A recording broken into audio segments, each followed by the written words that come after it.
Bonjour, toujours en direct du chemin de Compostelle. Je continue ma chronique sur la comparaison entre la France et l'Espagne. L'année dernière, j'ai fait la partie, pendant 2 ans on va dire, j'ai fait la partie française entre le Puy-en-Velay et Saint-Jean-Pied-de-Port. J'ai trouvé ça magnifique.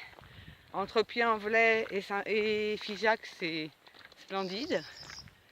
Après, c'est très joli aussi encore, peut-être un peu moins, mais moi j'ai trouvé ça très joli. Les gens m'avaient dit que le Gers, ça valait pas le coup, que c'était ennuyeux. Alors je pense que ça dépend à quelle saison on le passe. Moi j'en ai fait une partie en été, et pendant l'été, il y avait des champs de tournesol partout, c'était magnifique. Des belles couleurs, des arbres fruitiers tout le long des routes. On pouvait manger des prunes et tout. Enfin voilà, c'était un coin que j'ai beaucoup aimé. Des jolis villages. Donc moi le Gers, j'ai trouvé ça plutôt sympathique. Et puis après j'ai repris en mai. Alors en mai, c'est sûr que le Gers, les champs sont rares. Il n'y a pas beaucoup de végétation. Et ce qui était sympa, c'est qu'on voyait les Pyrénées.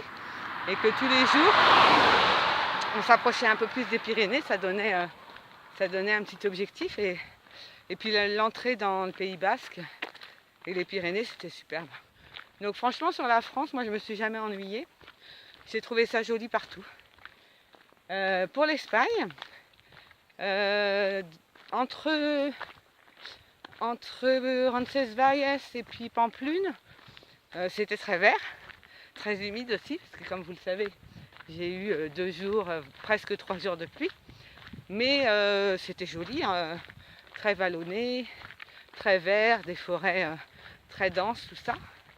Puis après, entre Pampelune et Burgos, ça restait très vallonné avec des champs. C'était assez joli.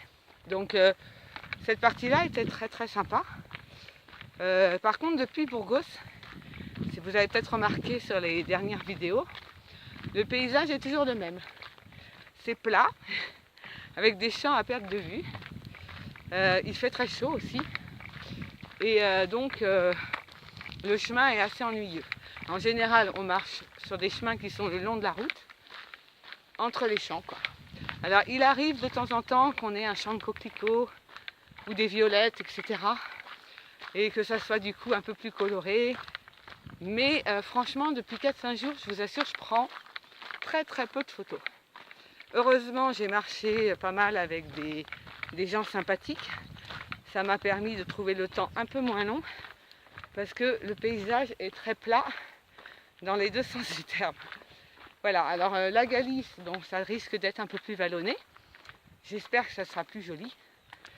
Mais si je m'en tiens à ce que j'ai vu pour le moment, eh ben, je donne le point à la France. Parce que franchement, en France, c'était très très beau, quasiment tout le temps.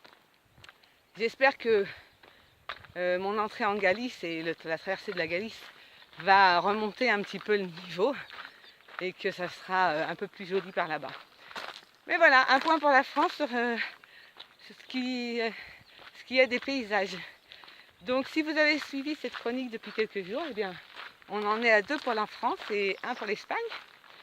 Je vous tiens au courant pour la suite dans une prochaine chronique très rapidement. À très bientôt.